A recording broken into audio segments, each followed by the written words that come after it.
I joined the Air Force in 1981 because I grew up very close to one of the bases, and it was just kind of always a dream when you're a kid. Because it is very traditional, the military, going back hundreds of thousands of years. Um, yeah, I came across a few men in my path that made no bones about it that I was not welcome there. And one of them being my direct supervisor. So it was hard. It was challenging. Well, I was a bit afraid actually. So I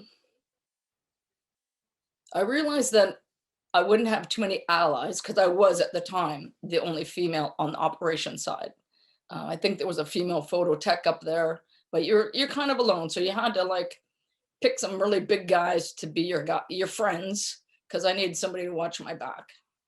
So um, they had issues with suspecting me being a lesbian, and everybody wants to bed you because you're the only female. So you're like beating them off like with a stick, which I didn't really understand, because when I was 18, I looked like a 14-year-old old boy. So I didn't understand that logic because there were so many beautiful women out there, but yeah, I did have a couple of good friends that were big guys that watched my back quite a bit for me.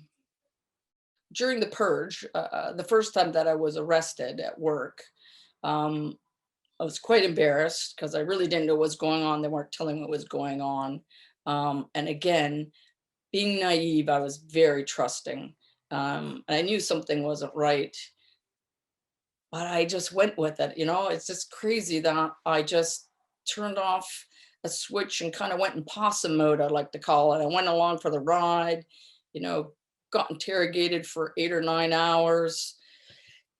It's crazy. They played good cop, bad cop, gonna telling me the Russians were gonna blackmail my family if I didn't tell them who I was and admit to all these things. And it's just crazy that I actually I trusted those people to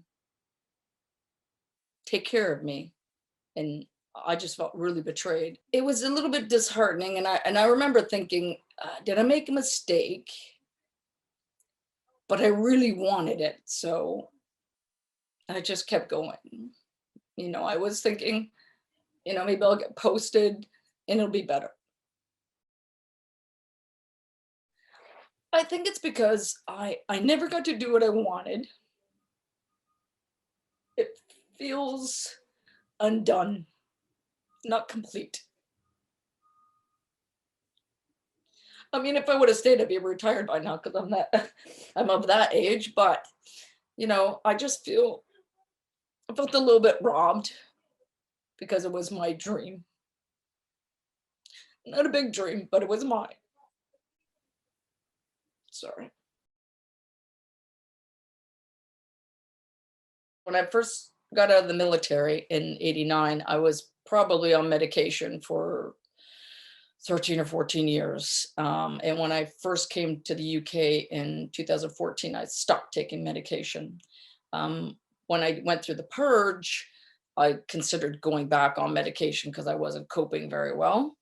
Um, in my early days in the military, I drank to compensate for my feelings. And now I'm not much of a drinker, so that wasn't an option.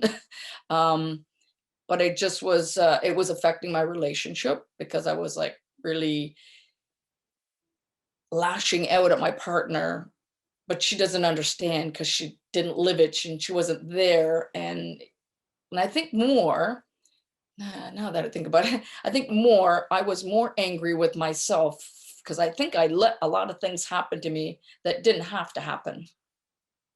I'm actually a really shy person.